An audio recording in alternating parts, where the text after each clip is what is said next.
to the Holistic Show. Today we're going to be interviewing Matt Embry, who recovered from multiple sclerosis. Actually, he was diagnosed when he was 19 years old. And thanks to his family and support system, he was able to not go down the route that a lot of people go down. Instead, he created his own system with diet and lifestyle and was able to stay well. And now 20 years later, he is still well, thank God. He runs MS Hope. So I'm very happy today to be interviewing Matt Embry. All right. Okay. So hi, Matt. Hello. It's good to have you here. How are you today? I'm excellent. Thank you so much for doing this. That's fantastic. It's really great to see you looking so well. How's the weather where you are? Well, here in Calgary, we just had almost 40 centimeters of snow last week, and it looks like we're having another 20 possibly coming today. Wow. Okay. Well, we're going through very strange weather in the UK. We don't know where we are, but it's Right. a bit warm today. Okay. So it's wonderful to have you here on the Holistic Show. And I watched your film, Living Proof, the other day, and I just was so blown away by it. I mean, everything I try to do on the Holistic Show is to pass on information to the general public to help Right. in every way possible. And when I saw you, I thought, well, I've got to interview you. And you got back to me straight away, and that is incredible as well. So it was meant to be. So anyway, you were diagnosed about 20 odd years ago with MS, multiple sclerosis. Right. And do you want to tell us a little bit about this? How did it affect you? Because you were you an athlete? You were very sport-minded. Yeah. It must have completely thrown you in a big way. So just tell us a little bit about what happened. Yeah, I mean, that's right. I mean, I still am very athletic. And what had happened is I was mountain biking, and I'd come home, and all of a sudden I was actually kicking a basketball around, and suddenly I had a hard time feeling the ball. And the ball, it was almost like there was a combination of almost numbness and hypersensitivity that started in my foot, and within about 20 minutes-ish had gone all the way up to my chest. At that point, I think I had told my parents I thought I'd had a stroke because of how I felt. Within a couple days, I started to experience some pretty severe leg spasticity while I was sitting at times, and then we went into the doctor after that, and then only to find out that it was actually other neurological symptoms like eye coordination and some reflex issues that I was experiencing that I wasn't noticing, and then a subsequent MRI, and then a diagnosis. Right, that must have been a terrible, terrible thing for someone so young. And so when we see this in the film, it's so touching, the whole process. But you were very lucky that your father basically helped you, and he somehow did a lot of research around it because he was determined that you weren't going to deteriorate and end up in a wheelchair and paralyzed. So how did you start on your journey? Because your journey is such an incredible one. Why would someone actually decide to defy all the conventional ideas of medication and get there and do something completely different? Why do you think that happened?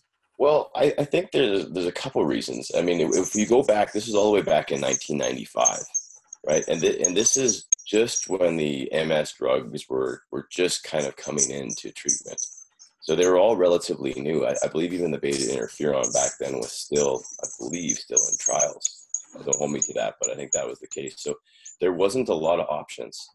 And so I think that because of that, there weren't a lot of drugs that were being offered, and there weren't also a lot of solutions.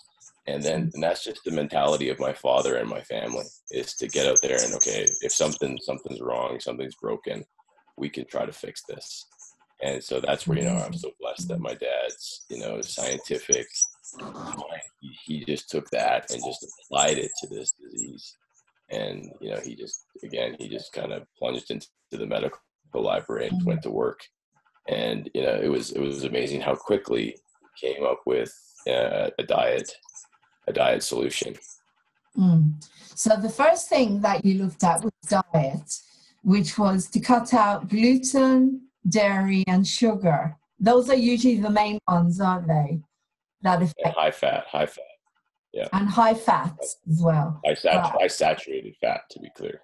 Right, okay. So you mean that you use more like, you use coconut fat, coconut oil and stuff like that, rather than animal fats? Yeah, olive oil and, fish oils and things like that are still okay.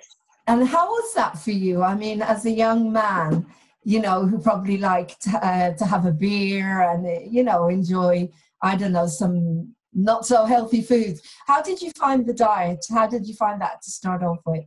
Did you struggle with that? I mean, yeah, you know what, to be, again, I have a little bit of a scientific mind thanks to my dad. I was passed down. So, when I got into it, and I can't recall exactly, but reading what my dad had given me, and I went to other doctors and read what they gave me, and actually going to a seminar. I remember at one point, I just kind of got it. And the science made sense to me. The approach made sense. The how it just all made sense. So my brain was able to jump into to be very disciplined to understand that these foods were very likely causing me significant problems, and so why would I eat them? That's really, really good. And I think when I meet people over the years, it's been over 20 years, it's the people who kind of get it, who really do their own research, and who really start taking accountability to get that knowledge and information into their own minds. Those are the people who don't go back and become very strict, and that new awareness doesn't be as much of an issue as for the people who maybe don't take that time to really become self-accountable to their own health. Okay, so then you took a really big step. You started looking into procedures that other people were having. You went to visit your friend who is a musician, who has MS, and he told you about this procedure where there seems to be a common denominator with people with MS, where there's something to do with their veins are more constricted. Can you explain that? Yeah, so I think this goes back to about 2009, 2010, where there was there was research coming out of from Dr. Zamboni, which was indicating that blockages in the jugular veins was causing restricted blood flow from the brain from the head into the body, which is a term we now know as CCSVI. CCSVI, right? Do you want to explain what that is a little bit? Yeah, in basic terms, it's blockages, it's impaired blood flow from the brain. So it's this impaired blood flow and circulation coming from the brain. So when we have blockages in our veins all through our body, why wouldn't we have blockages in our neck? And so there was a high percentage of people who were diagnosed with multiple sclerosis who also had these blockages in their veins. Right. And in the film, we go to Stanford in the U.S. and we talk to Dr. Michael Dake, who is one of the top cardiologists, radiologist. I can't remember the exact term of what he is, but he had 59 MS patients, and 57 of them had significant narrowing in the jugular veins. Wow, that's a huge percentage, isn't it? A huge percentage, and what happened is, people once these were opened up through either a venoplasty or a stent, there was remarkable results. Yes. So you went through this procedure. Yep. Yeah. And and the thing. What is the procedure? They said it's quite an easy procedure. So what do they actually do? Well, for me, they put the venoplasty. It goes in through your groin, and it goes up. They snake up however they do it, and then they have a balloon which opens up the jugular veins. Okay. Now obviously there's a great amount of research to show that the procedure is not necessarily effective for a huge percentage of people. Those veins close up again. Right. And I think that where the problem in the world right now is that just because the procedure is not working doesn't mean we still don't have a problem. Of course. So, and this is where kind of been left, in my opinion, where people are like, well, it's not effective, the treatment. Okay, that may be true, but the fact that we still have blocked veins remains. So what are we going to do about it? Okay, okay. But this was a huge thing that you went through, and then you went and started doing some more research. You looked into stem cell therapy, Yeah. which again, watching Living Proof, I'd recommend that everybody obviously goes and watches it. I mean, Thank you. Amazon Prime, it's, you know, it's absolutely incredible film, very touching and very, very wise. And it does give out a huge amount of incredible information to people that nobody knows about it. I mean, I know a lot about holistic therapies, but I never heard of that procedure. And I was even not educated enough to understand what happens with stem cells. You explained that actually the doctor explained that the stem cells are taken from your own stomach and injected into your brain. That is one procedure. You are your own factory, as he put it. Yes. In an incredible way. So did you have that as well? Did you have stem cell therapy as well? No, I haven't, and I pretty much publicly told people that, and we've investigated, I think, 2 different types of stem cell treatments. Right, there's one in the film, but there's also another one that involves chemotherapy and wiping out your immune system and a reset. And both of these are fairly, I don't want to say extreme, but they're fairly intensive treatments. And I think that what I say to people is, okay, we've got all these strategies on mshope.com and the ones we talk about in the film, which are diet, exercise, high dose vitamin D. These are strategies that are, very low risk to your health.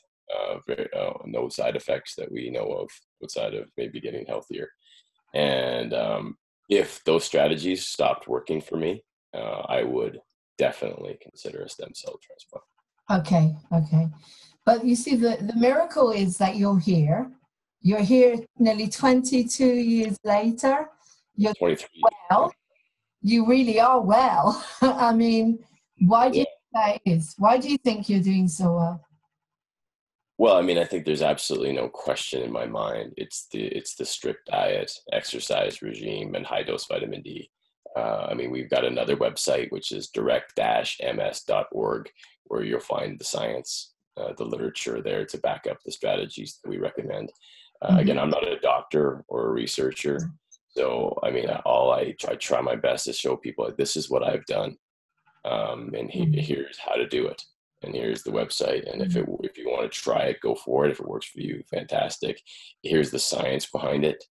And then if you visit my Facebook and if you visit, especially, all the surrounding social media, we post other people's stories, and in the film too, right, to demonstrate that I'm not a one-off, that there are people like me all over the world who are doing this. It's incredible. We'll talk about MS Hope in a minute, after the break, because I'm going to take a little break because I have to put an advert on because we're kind of a TV station.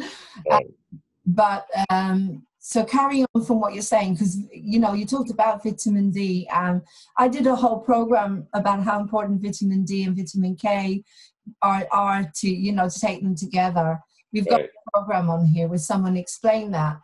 People don't realize how important it is. And, when you come from a country where the sun doesn't shine that much, take your vitamin D. But your father actually said, and this really, really stood out, that he's more or less saying that it's impossible to develop MS if you take high dosages of vitamin D. You stand by that? Again, I'm not a researcher or a doctor, so I don't really like to make these types of comments or claims. But I think my father, he definitely has a strong position that adequate amounts of vitamin D in childhood in particular and through our life will, hopefully hold back the disease in itself. So, I mean, it's creating awareness. It's making sure people's vitamin D levels are, adequate from the time they're born throughout their entire life. Okay. Yeah, as I say, that a lot of us are told that now about vitamin D, that it's more or less a cure for everything, if you have enough of vitamin D in you. And as I say, because we don't have it enough here, we need to take it. But coming back to the film Living Proof, how did that all start? When did you decide that it's time to make a film? How did you go about it? Did you direct it? Did you write it? Because you're the main actor in it, obviously. Yeah, I mean, the thing is, I've been a filmmaker my entire career. I mean, that's what I do. I've had and you know, again, I've been blessed with a very successful career. I've been blessed to be have a successful film career, and documentary in particular. Okay. And so I was able to, through my 30s, build a very successful production company in Canada. And so I'm lucky that I've got the resources, you know, at my fingertips. You know, really, we have full-time employees and editors, and I work on all sorts of films. And so this is what I do. When we created, you know, the question was, how can we get this information to the public in the most effective way?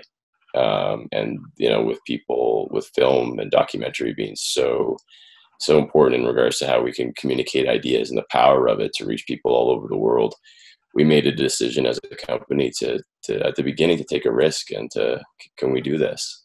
And then, you know, we have a story we want to tell. And then we went to work, and you know, a gifted group of filmmakers around us in regards to DOPs and editors and producers. And I'm a director by training, and so I started to direct it myself after the demo, and then we just kept shooting, and then we wrote it. I mean, I wrote it in tandem with another writer. We put it together, and away we went. And then wow. we, you know, a huge thank you has to go out to the Toronto International Film Festival, who took a risk on the film when many networks, broadcasters, and other festivals wouldn't take it. I think because of the controversy and and TIFF 2017 took it, and you know, now it's on Amazon Prime. Who another huge thank you has to go out to Amazon Prime, who's taken a risk not a risk, but who got behind the film to get it to the world. Yeah, it's really lucky, as you say. Incredible film and very, very touching. And as we talked about before we started recording, we mentioned how you actually had the script was done, how we see you coming into the studio and you sit down and you say, you get interviewed, and this is you, and this happened to you 20 years ago, and we're kind of looking at you thinking, hang on a second, he doesn't look old enough. Right. Very, very poignant. It's so poignant the way that was done. And we look at you and we see this incredibly healthy person that was diagnosed 20 years ago with MS. And people are like, wow, you know, how does that happen? Because we don't, you know, the general public, you say MS, all they can see is people that are deteriorating, people that are ending up in wheelchairs, people that are becoming paralyzed and getting sicker and sicker. And so it's such a revelation. I'm so grateful that you made that film, because it gives people hope. Right. And it's interesting that the synchronicity of us here, MS Hope. My name is Laurene Hope as well. Right. And that hope, without hope, you haven't got anything, you know, once you take people's hope away. But the whole way that you design the film, you know, I also make films and I make music videos and stuff, and I write, is just so beautifully spiritual. And you got it. So, you know, that point, you made people sit up and listen and think, right. What is this? What's he got that other people haven't got? Right. You know, we live in a world where it's very sad that people don't know that you can be well when you're diagnosed with a condition like this. We live in a world where we know that cancer is totally preventable and curable. So coming back to your MS, to the MS, was there anything that happened to you before? Like, was there a huge stress in your something that happened to you, a big stressful event? Or did you feel that there was lacking in your body, nutrition that was lacking? Because I believe that everything leads to something. As I say, I believe that cancer is totally preventable and curable with the mind, body, and the spirit, a natural way. So Do you think that something might have happened to you, or that you were lacking even as a child, that could have led to you being diagnosed? Yeah, I mean, these are really complicated questions, especially with multiple sclerosis, right? Because there is a number of variables that contribute to what we believe to be to this condition. Certainly, diet was something that was not happening in my life. We definitely had a diet not atypical to that of the Western diet. You know, high fat, high sugar, high dairy, high gluten. So the diet was for sure that way.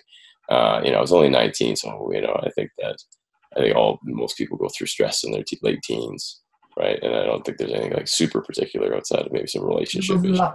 Sorry, like extra exams or anything like that? Yeah. Pressure? No, I mean, relationship issues, but nothing too significant. I'd also, you know, I guess maybe significant, but not. It's hard to correlate, right?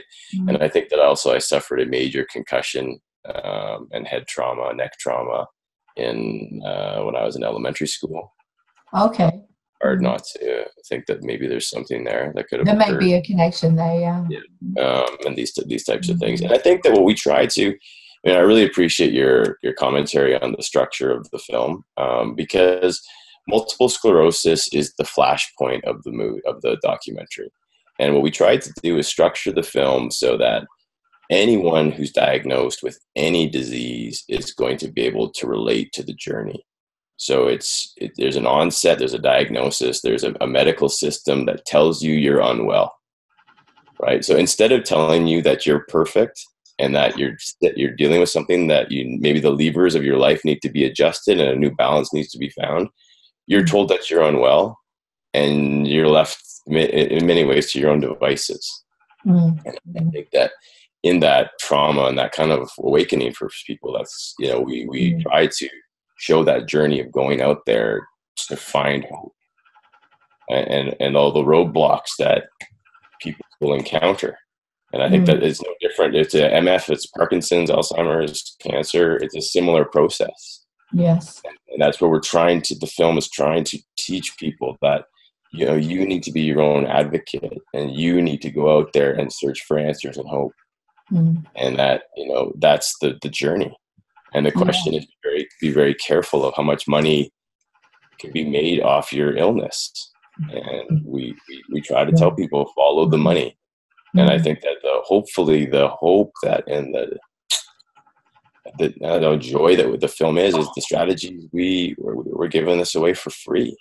And, you know, I'm not making any money on this mshope.com, and we're trying to, here are things that you can do. And yes, no question, the food and the supplements are going to cost money, but what do you have to lose? Yeah. No, it's a real education for people. And to watch that film, as you said, it gives people so much hope, you know, in the words. But it's showing people there is another way. And you are giving proof. The whole thing, the name, everything about it. Now, again, I believe totally what you're saying about the diet, because we hear this all over the place. Because the body needs oxygen. I think, you know, one of the reasons that a lot of people are actually benefiting from oxygen, and it helps the nervous system, it helps with pain levels. And they are offering here in the UK in the MS centres. I don't know if they do that in where you are in Canada, but we can actually pay. Well, it's a bit sad that you've got to pay something like $50 for an hour to breathe pure oxygen, because we don't have it anymore to breathe in our world. You know, everything is so polluted.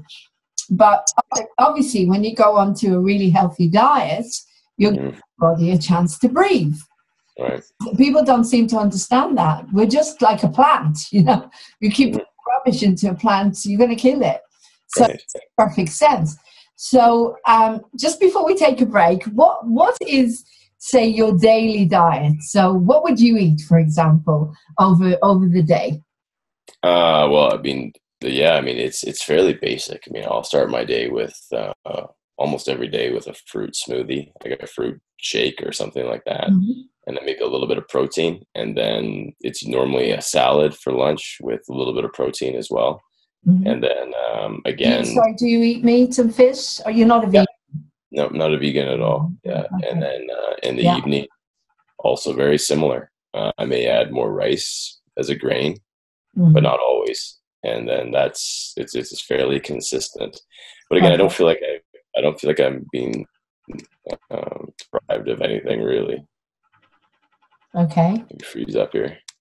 I mean, do you have gluten-free food? Because I'm gluten-free, and quite honestly, I think gluten-free food is actually worse. Yeah.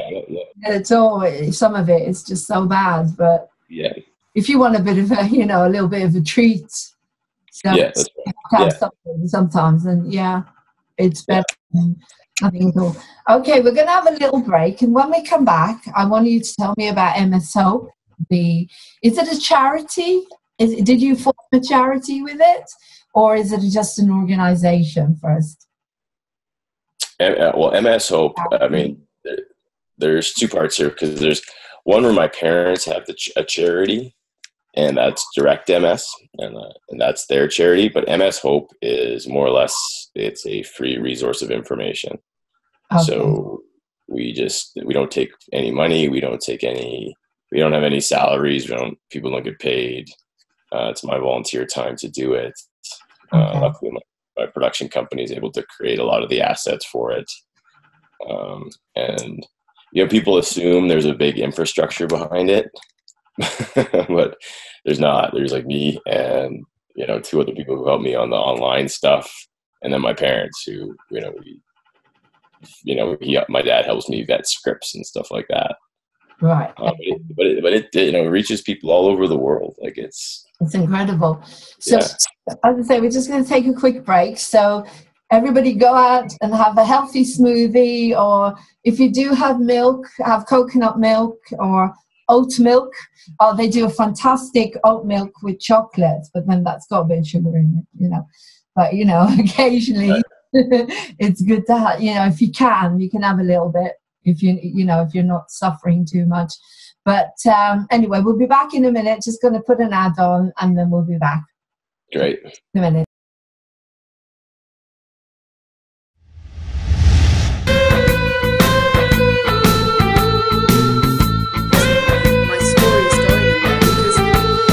Shouted from the rooftops that there is a service on our beautiful NHS that I'm so proud of, and we're all very proud to have. It's free, guys. And you know what, when I ask someone, do you know what a therapeutic community is, they'll go blank. Nobody knows it even exists. So I'm here to tell you that if you know anyone, one of your colleagues or your friends or your family or yourself, and they've given you that label, borderline personality disorder, be as lucky as I was and ask your doctor. They told me, because I wouldn't take medication, ask them, can I please try what Lauren tried? The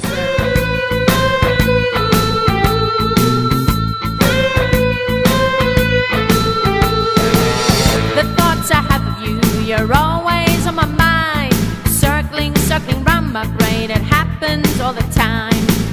I close my eyes and a vision will appear. Wish that you were next to me, but you're no longer here. Wish we were together, not all alone.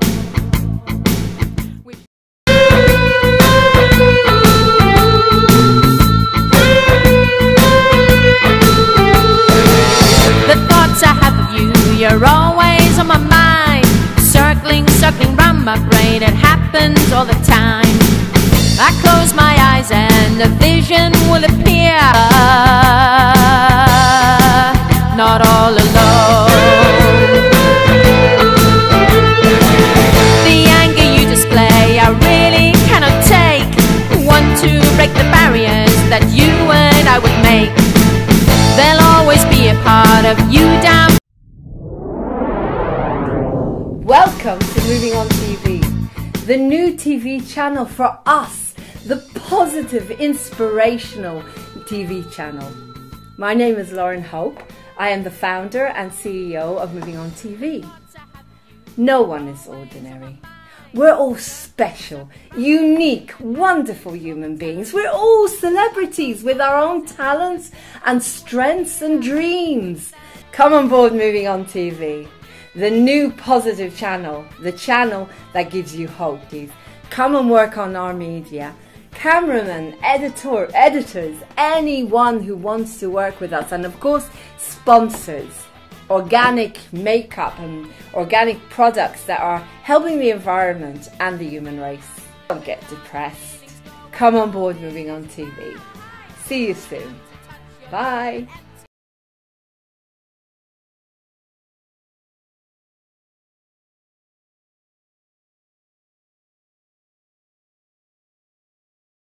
Went through something huge. You went through an experience where a lot of people would have fallen by the wayside and wouldn't know what to do. But you were able to see it in another way. You and your family were able to look at it from a different point of view. You were able to find other answers, to do research and to go out there and help a lot of people. And so you were saying that your religion and God helps you a lot. And that, as I say, in a way, it feels like you were chosen for this journey. That a lot of people don't know what their journey is. But this is definitely your journey because you've got the guts to go out there. So do you want to explain that a little bit? We talked about this, what you were saying about pick up your cross. Do you want to explain that to people? Yeah, and to be clear, I don't like to describe myself as a religious person. I deeply follow Jesus Christ, but I don't see myself as religious. And I see myself, and what I've learned in that is that, Christ asks us to pick up our cross and to follow Him. And so, what does that mean? That means we have to pick up our suffering, embrace our suffering, and to follow Him, which defines Himself as the truth. So you stand up and you tell the truth. So, I mean, I believe that can be applied to most of our lives. And so what is our suffering? Okay, accept it. You can help yourself and help others by finding the truth in it and speaking it to other people. And that's, it took me a long time to figure that out. But once I did, it's been incredible to watch other people reach out. And like, once I've told my story and if you watch the film, there's a significant amount of suffering in the movie. Yes. I'm going to watch it again and again. Yeah. It's so fabulous. Yeah. But when you watch that transcendence of suffering through truth, which is the truth we tell people is it's what you eat, it has an impact, right? And so the more truth that comes out of the film, the more you see people heal, and me included. Yeah. And then I think that awareness, again, I think there's probably some spiritual healing that's going on through that awareness and through that practice of doing that, whether that be me talking to you right now. I think that even that is good for our souls too, because I know that, you've got a good heart, that you're going to put this out there and other people will be helped by this program. Yeah, hopefully. Yeah, that's the whole point. I try to give people the good news as much as possible, and as I say, this is a miracle. What's happened to you, I see as a miracle. And it's an incredible thing that's happened. And I think you and your family are incredible that you had the courage to go out there and do what you're doing. I mean, I got to a point in the film where you were being harassed, where you were being more or less threatened, sued, everything. How did you get past all that? Because they expected you to change the whole website and everything, trying to delay you from giving out all this information. So you managed to get past all of that, obviously, because you are out there now with MS Hope and going out there to tell people what they need to be told. So but it was like something was trying to hold you back. And there is an element of that in our world. There is that tries to hold back the good news. Again, I won't go into it. You probably know what I'm talking about. In a difficult world at the moment. Yes, I agree. And I think that is where I have such strong faith in truth. I believe it. The truth is so much the point of my life. And so if you act and live in truth, you are going to face resistance. But in the end, I believe truth will rise to the surface. And so in those moments where, I may get some negative emails, or, I know there's going to be some criticism, maybe publicly in the media and things like that, which have occurred. I as long as each word that I say or write is true, I don't necessarily care. Right. Of course, because you believe in it. It's like I go out to do my campaign to teach people that they don't need to use medication for this particular condition. I've healed teeth with colloidal silver, inflammations, all sorts of things, gums with the power of the mind, and also colloidal silver. I never ever take antibiotics, and I believe in it 100%. And I go out there and I try to educate people as well, because you believe it in your heart. When you know something, then you can go out and you can tell your story. But again, going back to the young 19-year-old, when you were diagnosed and all this fear, and, how did you get past all of that? Did you have a strong belief in God then? Have you always been religious? Again, I don't like to call myself religious. Spiritual? Yes, no, I haven't. I haven't actually. Right. Yeah, no. So what helped you? Was it your family? Yes. Got you through, would you say? Because you must have gone through so much struggle. I mean, I can't imagine how it feels to be that age and to be diagnosed with something that is more or less saying to you, you show it really well in the film when you because you're seeing all these people around you. That they're paralyzed and they're hurt, they're in wheelchairs, and you can see you break down. That must have been such a difficult time for you. Yeah, it was. I mean, the process of the film was the process. I would think the process of the documentary was actually harder than being diagnosed in my late teens, early 20s. It was really a tough time in my life. And again, it's interesting from a journey perspective that it was the film itself that really led me to God. The process of actually making that film. Right. But then again, back to our last conversation, it was, I really had to accept, my suffering as part of the point of my life through that process of the movie, of the film, of the documentary. Right. And I think that was huge. And what can I say? I mean, that's where it led. Sorry, go on. We can see it in the film. I mean, you really put it across beautifully. And it's interesting, you didn't get a younger actor to play you. No. and this is what makes it so powerful. It made it so powerful. You didn't need to do that. But the beauty, okay, let's talk about MS Hope now, because you've created a safe haven now for people with MS. You do talks and conventions, workshops, is that right? Mm-hmm. Go out to the public and explain, but you invite people to come in. It's a support system. They're not on their own. And that's so important. So tell us a little bit more about that. Yeah, I mean, I think if we had a time machine and we went back to, okay, what was the point of the website, mshope.com? The point for me was, okay, if we create a website with really easy how-to videos and easy downloadable PDFs, this can last on the internet for the next 200, 300 years. So this question of patients not being able to get access to this information, whether it be through the neurologist or various MS societies or charities around the world, we're eliminating that. We're saying, okay, no, now the internet has decentralized information. This is no different. Now, no matter what's going to happen, these people can have it. I really didn't know how big it would have gotten in regards to creating social communities and all this type of thing, which are the offshoots of it. But it has, and we have literally hundreds of people a month are signing up to Facebook groups and all this type of thing that, to be honest, I'm not that learned in, but I'm fascinated by it. And you start seeing people support each other and people are posting their own stories, and I'm doing that as well.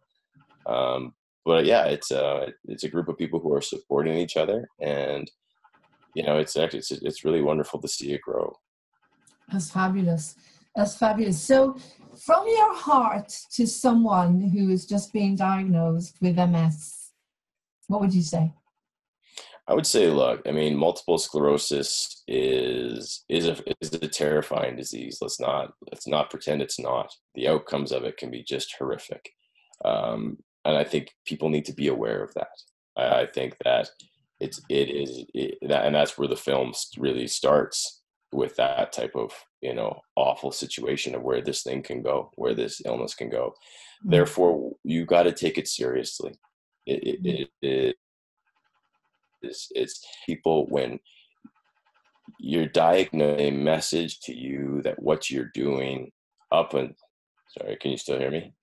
Yes, I can hear you. Yeah, perfect. Oh yeah. So when you're diagnosed with a disease, whether it be MS or anything else, it is a wake up. It's saying what you're doing up until this point isn't working.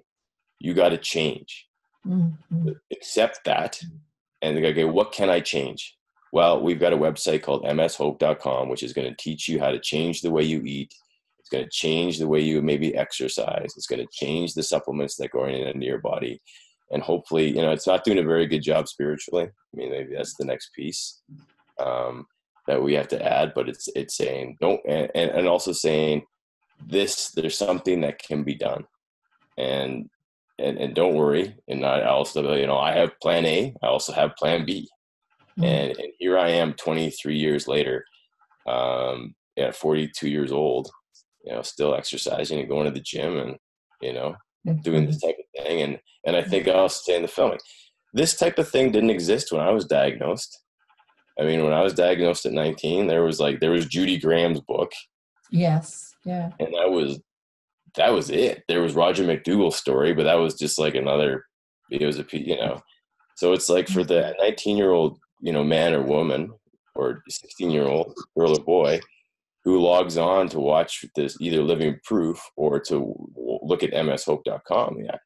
That's hope, right? Like here's someone 23 years later. Well, if that guy can do it, why couldn't I? I can do it as well. Sure. Yeah. Sure. Yeah. There's one scene there when you went to visit Judy and, you broke down because she wasn't doing as well as you expected.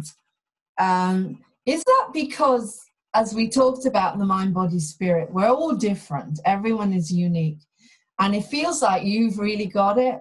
You've got that whole concept, the whole spiritual side of it. But maybe sometimes people don't get it enough. And that's why maybe they can't recover the same way as you. Just a thought. Yeah, I don't know. I can't really speak too much to that, but I think that that scene is really important because it demonstrates how disciplined we have to be. And I think that's a word that in today's world, like, it's so hard to get that into people and to have that type of awakening. Yeah. Right. I think we live in a world right now where people want to be told it's going to be easy. It's a quick fix, that, it's not going to take work. It's going to be one little pill or something and you're going to be fine. It's going to be show up at one little spiritual event and you're going to be healed. Well, of course, and also you've got people that have already been taking a lot of medication, so they're going to need to be detoxified. Their body would have to be detoxified first before things to take effect, because you were lucky. You went straight into it. Right. So, most people who come to you, is that how people come to you, when they've already tried a lot of other things? Because people, I wouldn't take medication, but a lot of people that's how they are, and they're full of fear. The first thing they do is they'll go to the doctor and they'll follow the protocol. Right. So do you feel that those are the people that come to you, or are you getting people that are coming to you that are prepared to try you first? Yeah, it's a wide range. It's a very wide range. Sometimes we get people who are, 3 weeks after the 4 weeks, say a month after being diagnosed, and they find us and they reject. There's someone on my Facebook right now, if you check it, who he was just diagnosed, I think, a month ago, or I can't remember, but he went right to a diet approach, right? So it's a wide range. I just think to where you're getting at, I just think that our thought is that no matter what stage you're at, you can wake up. You can wake up. It could be at the beginning. It could be 10 years in. Like, wake up. Like, and what is the truth? Like, is the drug you're taking working? Okay, start there. Like, are you getting better? I also try to tell people, I say, look, either you're getting better or you're getting worse. I don't know if there's a middle ground. You know, people talk about being stable. Well, I'm like, okay, well, what does that mean? Like, what are you doing today to get better? Are you exercising? Are you eating great? Like, are you actively trying to get better in what you do, or are you waiting to get worse? And I think that's where that awakening comes. Where so then what can you do? Okay, we'll start with your meal. Tough love. People, and I think love, basically. Yeah, right. And for people watching this, you can start like right. Yeah, for people watching this, you can start right now, like right now. You can just go, okay, I'm doing something different. I'm not getting better. I'm going to do something different right now, and then go. Right. It is. It's amazing, and your proof, as you say. What about just very quickly? Just a touch on the MS charities. Is any, I can see your body, is it still as hard as it was, or are you getting anything at all back from them? Helping in any way? Are they promoting anything that you're saying or doing? Yes, I mean, the MS Society in Canada, we're definitely starting to see great movement. They've got links on their website now for diet concepts. They've done a workshop recently for people that was online. The MS Australia, I was down in Australia screening the film, and I believe the CEO, she was there, and they're working with Dr. Jelinek, I believe, in Australia, who's really diet focused. It's slow, it's going to be incremental. The film demonstrates something. It's good that you're doing something. Yeah. I mean, the kind of world that we live in at the moment is between you and me. I when I go for my oxygen, I go with my married name because I don't want people to know that I know this stuff, because the world is the way it is. So there's not much I can do at the moment with the centres here in the UK, but we will get this out as much as possible to people, on social media and everything. Okay, just so before we finish, how do people get in touch with you? Yeah, I mean, I'm really easy to get a hold of. Okay. As you found out, right? As you found out. I mean, again, I try to really break down this concept of this ivory tower idea that we're not approachable. Like my email is literally on the website. I try to get back to almost I try. I mean, obviously I fail. There's probably people out there like, I know I can't. I try, or I forward it to my dad if it's a question I can't answer. So it's matt@mshope.com, or through my Facebook. I try to get back to people if they have a question. M-A-T-T, Matt at mshope.com is your email. Okay. Yeah. Is that the best way to get hold of you? Because I found you, I emailed you, you got back to me straight away. I was amazed at how quickly you got back to me. It was like within an hour, I think. I was thinking, wow, this has got to happen. We've got to do this interview. Well, and that's what I would actually teach people. Like that's a technique that I've learned, and that's about being aware. And that's about, we also live in a world where it's like, well, I'll get back to all this email stuff later. No, do it now. Yeah. There's maybe a bigger reason something's come in to your inbox. And then the more aware we are, and again, this is a different show, but it's about it's about awareness. And I think important. That it's about helping people. Very important. So there you go. So Matt at mshope.com, and then you're on Facebook. What's your Facebook? I don't know. If you just find me, Matt Embry. Yeah. Okay, the people can friend you. So I don't know if they can friend me. I think they have to. I have too many friends now. I think they have to like. They have to go like MS. There's an MS Hope Facebook, which is kind of a mirror to my personal one, but I think they're somehow connected. Okay. So is there anything else you'd like to say to anybody who's going to be watching this? Obviously, we want people to go on to watch Living Proof, which is Amazon. So if you have Amazon, please go and watch it. It's a fabulous film. It will touch you to the core. And if you know anyone who's suffering, you can pass it on. Is there anywhere else that people can watch it if they don't have Amazon? Yes, they can go to a website called seelivingproof.com, and there's C-S-E-E or CEE, or sorry, SEE. C, like the C. Yes, seelivingproof.com, and you can get it on iTunes, Vimeo, Google Play. There's all these other ways you can download it. Fantastic. We try to make it, it's free on Amazon Prime. That's fabulous. So as I say, if there anything else you would like me to pass on to the general public through this program that you would like to say now at all about anything to do with Living Proof or MS Hope? Yeah, no, I just invite people to, again, go out there and seek truth. Seek truth. That's the most important thing I think we can try to do in this life. And Living Proof and mshope.com have a lot of truth in it. And for people who are suffering, I think there's a lot of information that's going to help them. Thank you very much, Matt. It's been an incredible interview. As you see, I'm getting darker and darker. Yeah. Getting later and later here. But we got a fabulous, fabulous interview.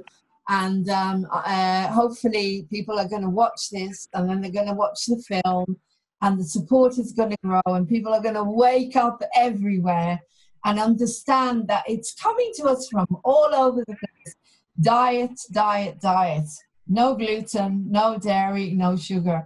These are the things that we need to cut down on. They also say that the things that are good for us is what we don't like bitter foods, like, apricot kernels for preventing cancer. Bitter things that we don't like. People are so conditioned to sugar and to things. Right. So thank you so much. Please give my love to your wonderful family. Thank you. It was extraordinary to watch the support and the love that you have. And so thank you very much for the interview. And I'm going to sign off here now from Moving On TV. And have a beautiful day and stay well. And you want to see more and more people doing as well as you. So thanks so much. Take care. Thank you. Bye-bye. Guys, for watching that incredible moving interview with Matt Embry. Please go and watch Living Proof as soon as possible. You'll be amazed. And if you have a fantastic story to tell, we're here for you. We want your stories. Please contact me, Laurene, Lauren with an E, at movingontv.uk, or you can call me on 07437 532 bringing the whole back into our lives. Take care now. Thank you. Bye.